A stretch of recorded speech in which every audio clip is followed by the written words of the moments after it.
The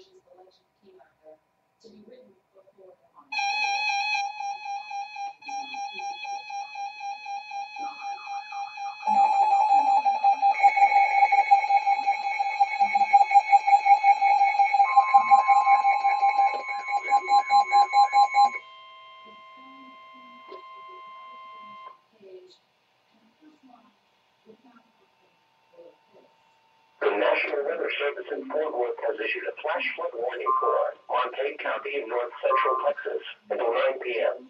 At 6:04 p.m., Doppler radar indicated a thunderstorm reducing heavy rain across the warned area. 1 to 2 inches of rain have already fallen, and very heavy rain fell across the area early this morning. Flash flooding is imminent. Some locations that will experience flooding include Bowie, Nakona, St. Joe, Slowberg, Forestburg, and Sunset. Additional rainfall amounts of 1 to 3 inches are possible in the warned area. Move to higher ground now. Act quickly to protect your life. Turn around, don't drown when encountering flooded roads. Most flood deaths occur in vehicles. Please report flooding to your local law enforcement agency when you can do so safely.